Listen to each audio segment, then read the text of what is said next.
Graça e paz, sejam multiplicados todos os dias de vossas vidas, e principalmente nesse momento onde nós queremos meditar no texto que nós acabamos de ler, no livro dos Atos dos Apóstolos, no capítulo 3. E o tema da mensagem que eu escolhi é Atos de quem? A gente já vai entender um pouquinho do que se trata. Pode sentar-se.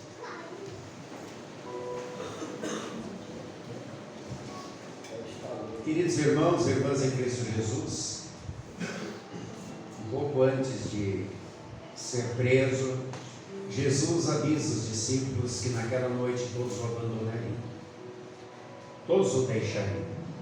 E então Pedro, tomando a palavra, disse: Senhor, eu não. Todos podem te deixar, todos podem te abandonar, mas eu não. Ainda que seja necessário morrer por ti, te abandonar jamais. Ele estava sendo sincero na sua declaração de fé,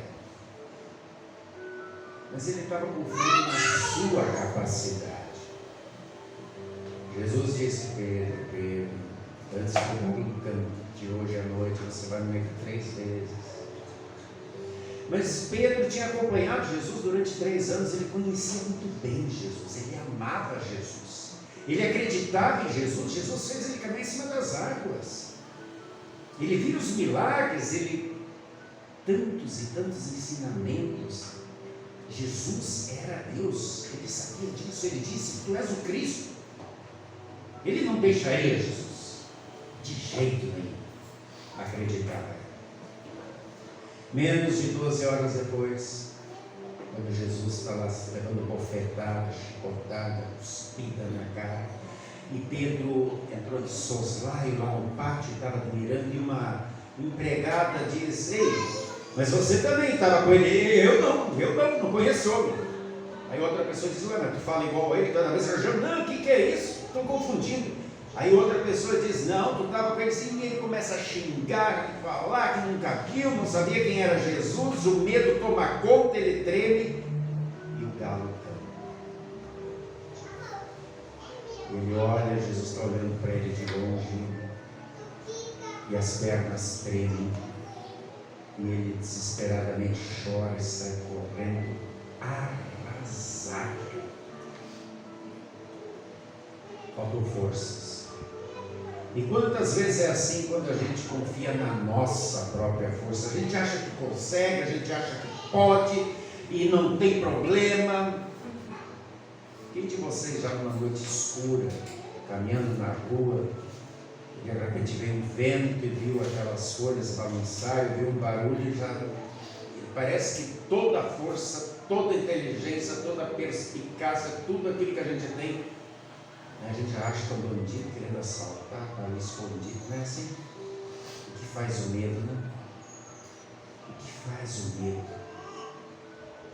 Esse era Pedro, igualzinho a mim, igualzinho a ti, igualzinho a nós, cheio de coragem e ânimo, porque era aquilo que ele queria falar, mas diante do medo, diante das ameaças, sentindo-se sozinho, sem o amparo de Jesus, vacilou. E agora, o texto de hoje, de Atos dos Apóstolos, capítulo 3, trata de 53 dias desse ocorrido. Havia passado o Pentecostes, Pedro e João vão, na hora nona, 3 horas da tarde, fazer sua oração no templo, e quando vão entrando no templo, tem um aleijado, um paralítico, com mais de 40 anos, um senhor, ficava ali todo dia pedindo esmolas, e que vê os dois e diz: uma esmolinha, me ajude. E aí Pedro fixa o olhar para ele e diz o texto que ele achou que ia ganhar uma esmola. E Pedro diz assim, Atos capítulo 3, versículo 6: não possuo nem prata nem ouro, mas o que eu tenho, isso eu te dou. Em nome de Jesus Cristo Nazareno, anda. E tomando pela mão direita, o levantou. Imediatamente seus pés e tornozelos se firmaram, e de um salto se pôs em pé.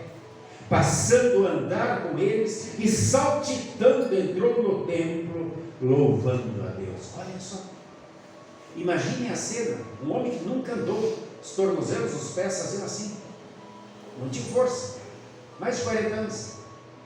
Pedro olha para ele e diz em nome de Jesus, anda, encosta nele, pá. O texto diz que os tornozelos, os pés se firmam e ele pula, ele sai saltitando.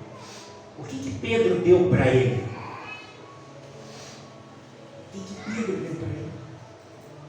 O nome de Jesus. Agora não era mais o Pedro cheio de fé e confiança na sua força. Ele falava em nome de Jesus que habitava nele. É a força de Jesus que passou através da mão, do olhar, da palavra de Pedro e revigorou aquele homem, fez com que ele saltitasse. E diz o texto que ele se agarra a Pedro e João, e onde eles vão ele vai atrás e está louvando a Deus, alegre, não quer mais largar. E quando o povo se reúne, Pedro logo faz questão de dizer o seguinte: peraí, calma. E aí lá no versículo 12 Pedro diz, não fomos nós. No versículo 16, a fé que vem por meio de Jesus deu a este saúde perfeita na presença de todos vós. E no versículo 19, arrependei-vos e convertei-vos, e que sejam cancelados os vossos pecados. Não fomos nós. E aí os fariseus, os saduceus não sabem o que fazer e prendem eles. Já era tardezinho, durante a noite, o que a gente vai fazer? Todo mundo conhecia aquele aleijado, ele era aleijado mesmo. E ficou curado. E de manhã, quando juntam Pedro e João de novo, está lá o ex-aleijado já de novo com eles, não larga. Foi curado, recebeu vida. Sabe, é isso que Deus espera de mim e de ti, quando a gente recebe perdão dos pecados. Ele quer que a gente se agarre nele, louve, cante e não solte mais.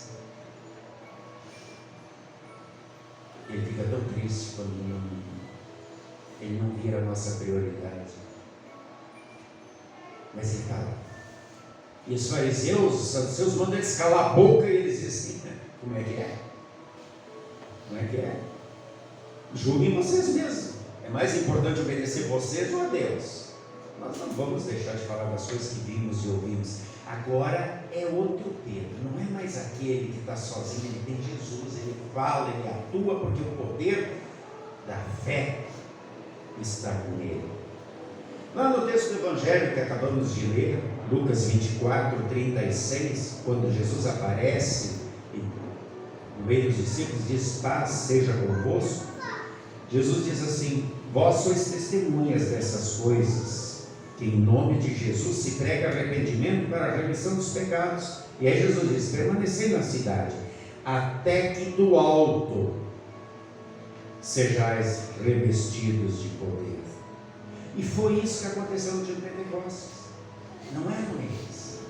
Foi o poder do Espírito Santo que tomou conta deles, lhes deu as condições de falar idiomas diferentes, mas principalmente ele deu a eles ousadia, ânimo, coragem, disse agora, vamos, abram a boca, não tenham medo. E é isso que Pedro e João estão fazendo.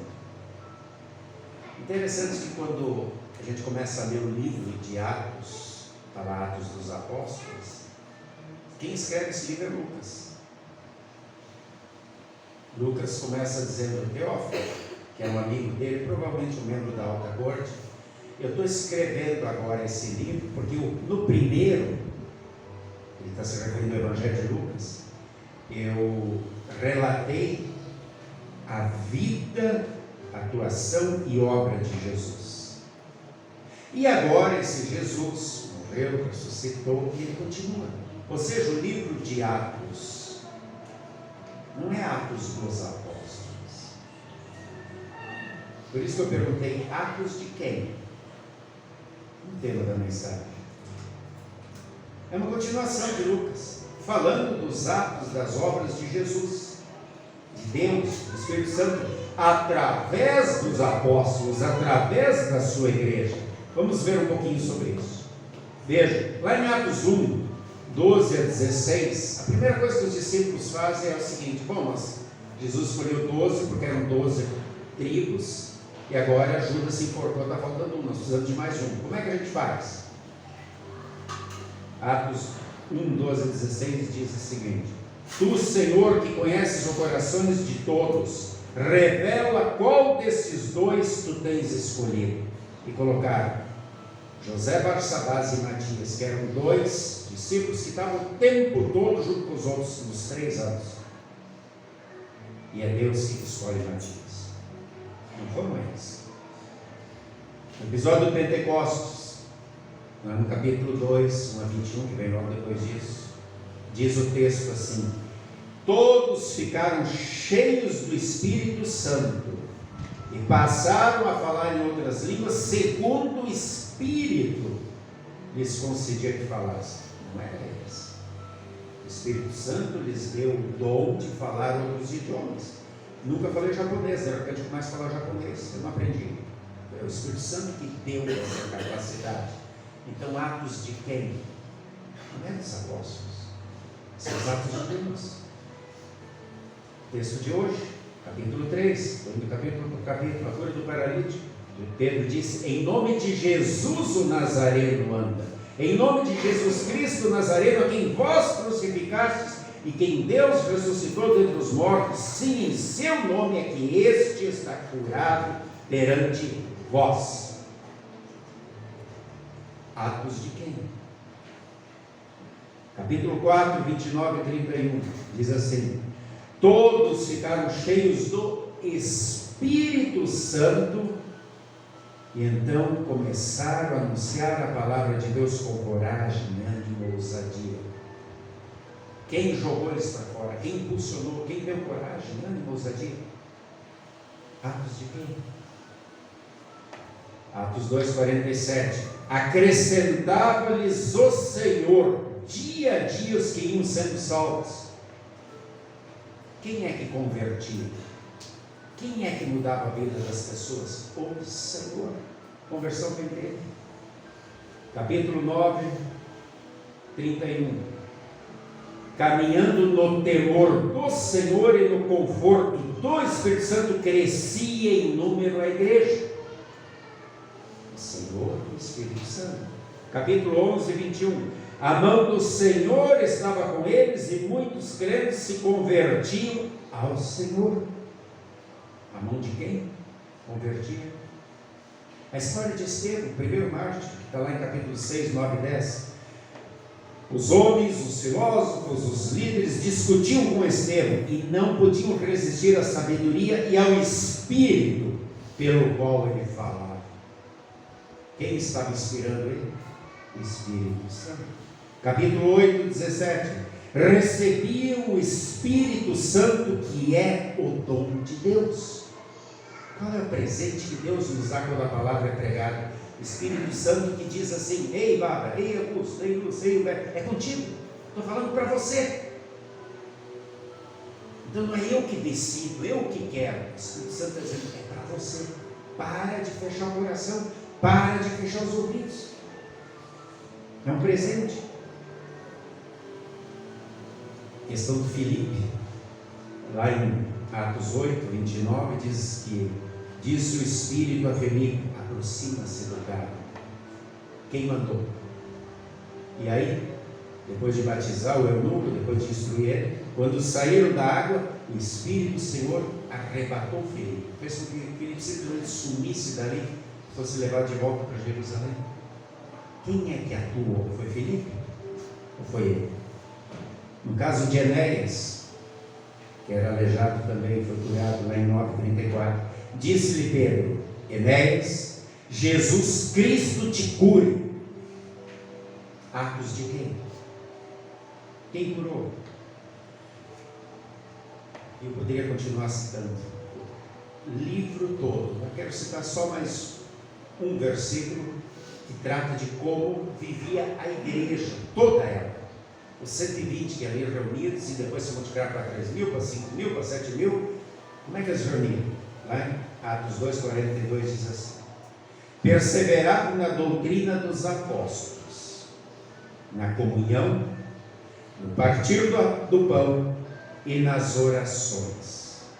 Em cada um deles havia temor, E muitos prodígios e sinais eram feitos por eles através do poder do Espírito Santo. Atos de quem? Em primeiro lugar, havia temor. Temor é o quê? É respeito. É colocar Deus no lugar dele e eu no meu lugar. Colocar Deus como prioridade e importância absoluta. Permaneciam firmes na doutrina dos apóstolos, não acrescentavam, não tiravam nada do que aprenderam.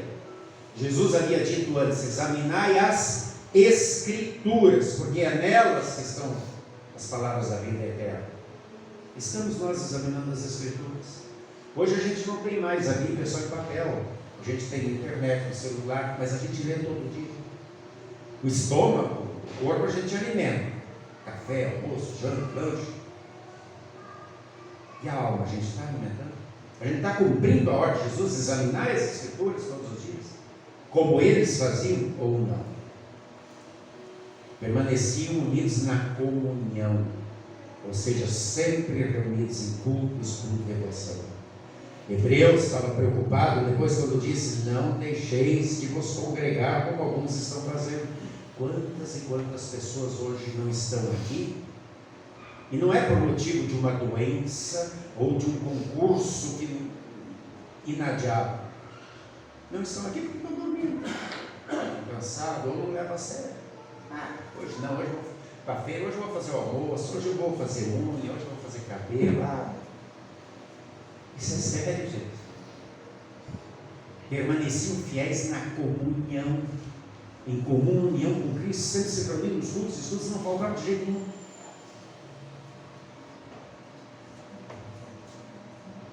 Permaneciam juntos no partir do pão, na Santa Ceia. Eu acho que aqui é, não desmerecendo as outras partes, mas é a parte mais importante. O que nós recebemos na Santa Ceia? Perdão dos pecados, vida e salvação. Sabe, eu vou na Santa Ceia, não é por causa da coisa em si, pão e vinho. Recebo esses dois elementos que são visíveis, mas eu recebo o corpo e o sangue dele. Eu recebo Jesus. Quem é Jesus? Jesus é verdadeiro Deus desde a eternidade, Deus de sempre. No momento em que ele se torna homem através de Maria, ele comunica todos os seus atributos divinos à humanidade. E então ele passa a ser para sempre verdadeiro Deus, que sempre foi, e agora também verdadeiro homem. E o homem é pecador desde sempre. Nós recebemos o pecado em nós, por isso que lá diz que Jesus, mesmo não tendo pecado, se fez pecado e se torna um homem. Então, no momento em que Deus, que é santo, encarna, a carne que ele assume é santa, é pura, ele comunica os atributos de Deus. E ele é puro, santo, todo-poderoso o tempo todo. Embora Paulo diga que ele não faz uso da sua majestade divina no seu estado de humilhação, só no momento dos milagres ele dá sinais de divindade. Jesus tocava em alguém e ficava curado, a cegueira desaparecia, a mudez desaparecia, o morto ressuscitava, porque Deus dá vida. E é isso que eu recebo no momento que eu vou na Santa Ceia. Eu estou recebendo o verdadeiro corpo e sangue de Jesus. Por isso Jesus disse: quem não comer da minha carne não tem participação comigo. Por isso que é tão importante vir sempre de novo na Santa Ceia como eles faziam, porque toda vez que eu venho aqui eu recebo perdão dos pecados. E quando eu recebo perdão dos pecados, os atributos que é a vida, a santidade, eu recebo. A minha carne, que é suja de pecados, passa a ser santificada. E aí eu recebo vida e salvação. É como o ferro. Ferro e fogo não se misturam. Agora, se você deixa o ferro no fogo, encosta o ferro para mim, você vai torrar a mão, porque o fogo, ele passa através do ferro. Assim o cristão, ele recebe vida em Jesus quando participa do corpo e do sangue. Uma santa comunhão no partir do pão. Recebemos Jesus completo, vivificado. Nós valorizamos isso ou desprezamos? Hoje eu não vou no culto, vou ficar em casa. A obra de Jesus para mim não tem tanto valor. tem importância. Vocês já notaram que quando a gente fica em casa e não está aqui, a gente está desprezando tudo isso? E às vezes a gente reclama porque a coisa não cresce, não funciona. Nós não deixamos a igreja crescer. Quando nós somos negligentes, preguiçosos e relaxados, e não agimos como a igreja agia, e por fim, permaneciam em oração. Das 24 horas que você tem todo dia, quanto tempo você ora? Em oração sincera com Deus. Pense nisso. E eu te pergunto de novo, você faz parte desse corpo de Cristo, da igreja?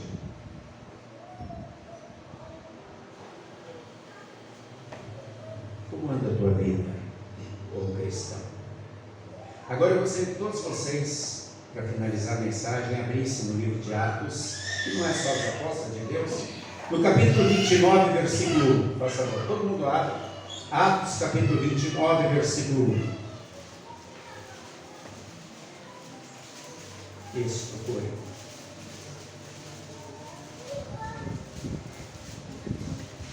Atos, capítulo 29, versículo 1. Pararam de folhear? Todos acharam? Ah, não tem?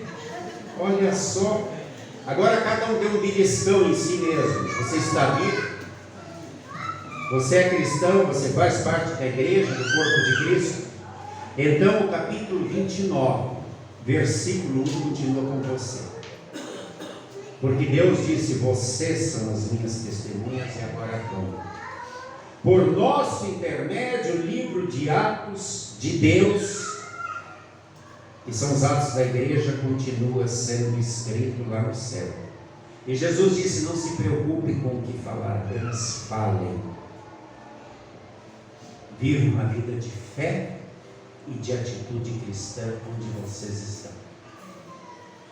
Porque o livro de Atos continua sendo escrito, com a nossa participação ou sem.